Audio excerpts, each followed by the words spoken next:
The first property we want to be true for all groups is kind of an answer to the question that we started with back here. We were talking about the identity property. There exists an identity that all group elements can agree upon. Well, one of the things about an existential quantifier is it doesn't answer the question, how many? There exists guarantees that how many exist? At least one. So then the valid question is, could there be more? Can I have more than one element in my set that behaves like an identity, a two-sided identity element for all elements in my group? So that's the first property that I want to look at. So I'm going to let group 5 be the one that tackles this. And so the answer to that question is no. Identity elements are unique. So there is only ever one element in a group that behaves like the identity, that has this identity property. And so if you're working on this problem, the way that you would do this is to, in your proof, argue by contradiction. So assume, or maybe contrapositive. Assume there are two identity elements.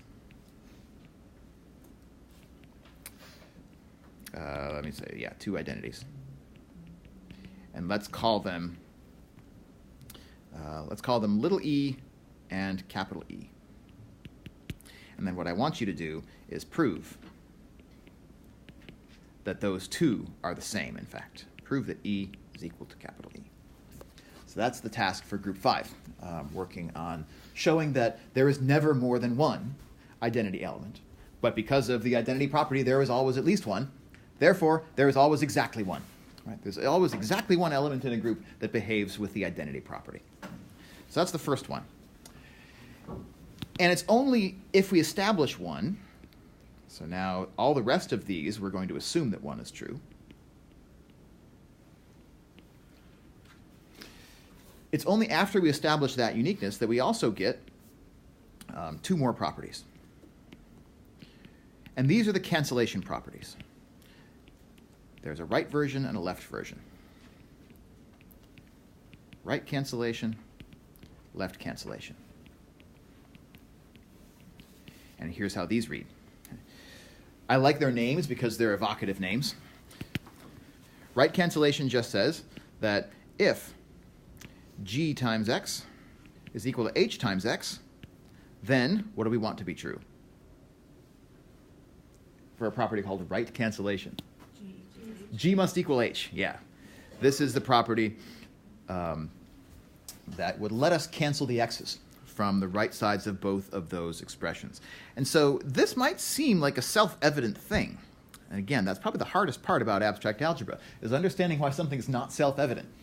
But it's always that we have to go back and make reference to these properties in thinking about why it's true. And in this case, maybe also make an appeal to the uniqueness of the identity, perhaps. So that'd be what you're going to work on if you're in the right cancellation group. We're going to make that the task for group 6. And group 7 will take left cancellation, which, what does left cancellation sound like?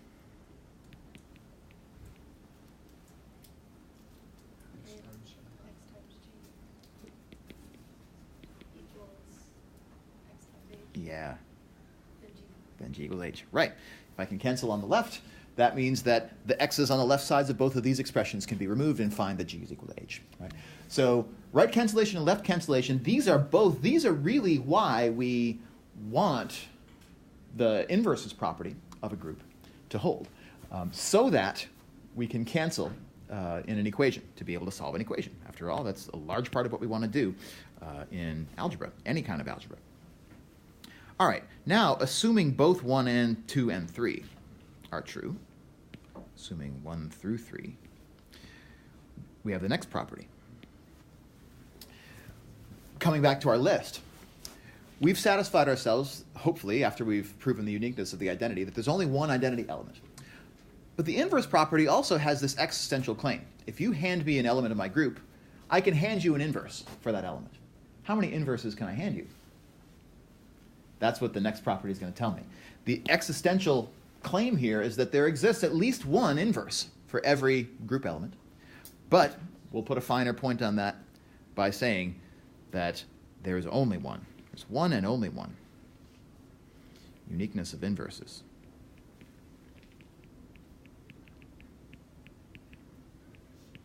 And so, for all g, in my group, if H and capital H are both inverses, they both satisfy the inverse property for G,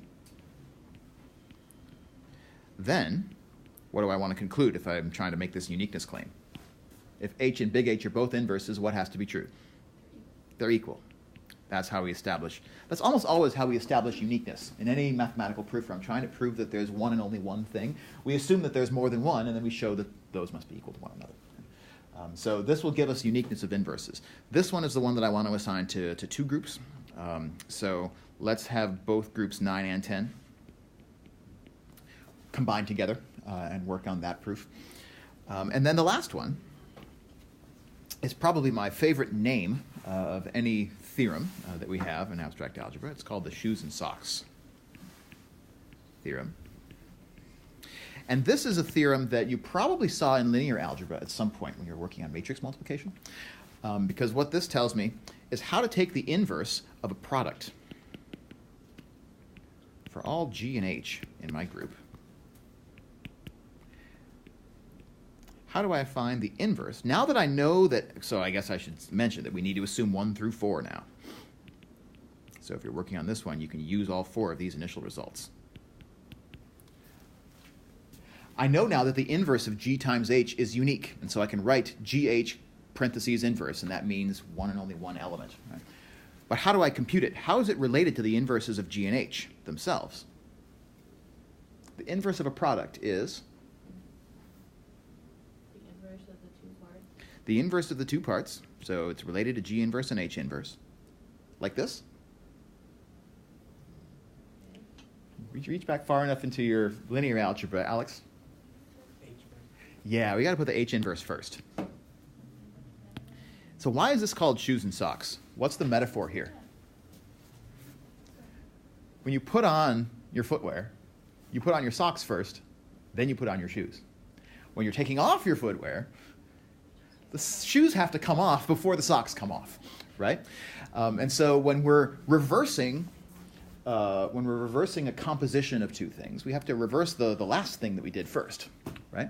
It's like when you're unwrapping a Christmas present or whatever, you unwrap the outer layer of wrapping paper, which was the last layer that you put on, right?